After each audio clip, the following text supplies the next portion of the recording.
Good morning guys. Ito na naman ang pangalawang video natin sa ating ginawang power station. At subukan natin siyang panda rin gamit ang electric fan na 30 watts. Yan guys, yan. Ayun. Ayun. Electric fan na yan. 30 watts lang yan guys. So, ito siya. So, saksak natin. Teka lang guys. Okay. Sige. Subukan natin guys. Okay. Ito na.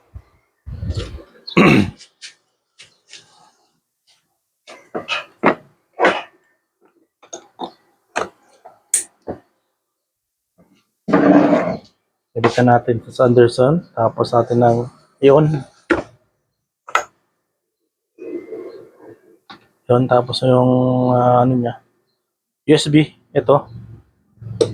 Ayan. Magana na yung USB niya guys. Oh. Ayan o. Milaw na. Milaw na yung USB niya. Ito hindi gumagana kasi naputol. Naputol to. Ito para sa ilaw. Pag may ilaw na, bibili pa tayo ng ilaw. Kasi ito naman ang para dito dapat ito. Sa monitoring ng battery kung ilan ang laman. Pero nakikita naman dito eh, sa ilalim na yun. Oh. Yun guys. Oh. Nabasa 13.0 pa yung battery capacity. Dito siya guys. Life P4 pala to guys. So, ito para naman ito sa pan dito. Ah. Lagyan natin dito ng panibagong switch kasi dito natin ilagay. Ayun, gumagana na siya. Ayun. Magana na. Lumalabas yung hangin niya rito, tsaka dito. So, ang papaganahin pala natin guys, electric fan, di ba? So, i-on natin ito. Actually, naka-on na siya eh. So, yun natin. So, sasaksak natin dito guys. Itong electric fan na ito. Ito guys. Pagmasdan nyo kung na gumagana ba talaga. Ito. Ayun. Gumana agad. At malakas siya number 3.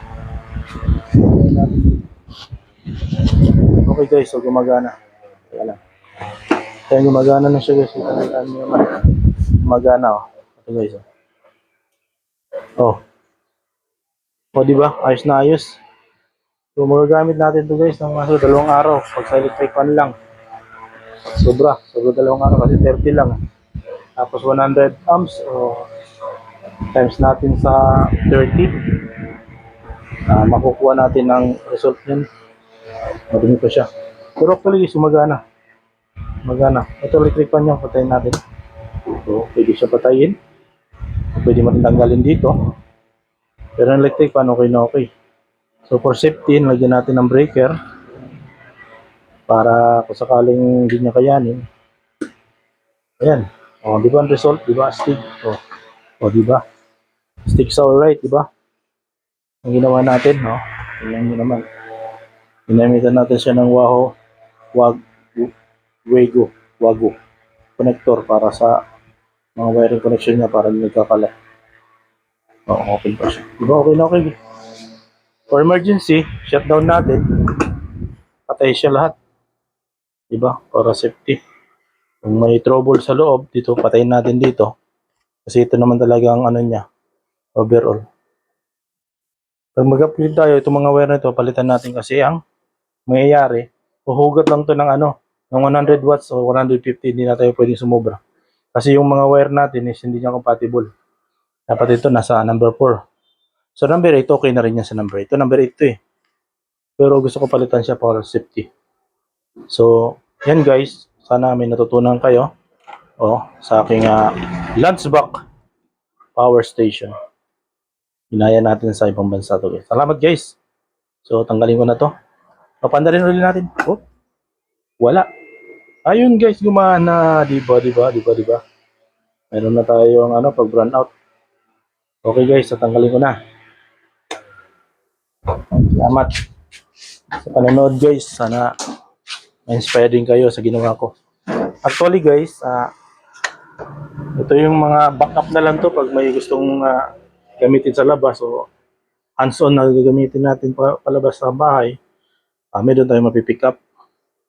Yan guys, pero meron tayong talagang ito talaga yung ating pang araw-araw Walang patayan to.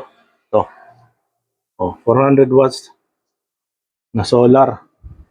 Ang setup natin. Gentile na battery. Meron tayong automatic transfer switch sa ilalim. May camera tayo para sa mga siraulong gustong.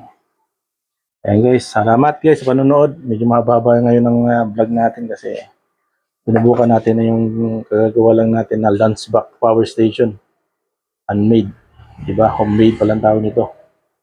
Okay, salamat. Bye-bye. Like and subscribe guys. Thank you.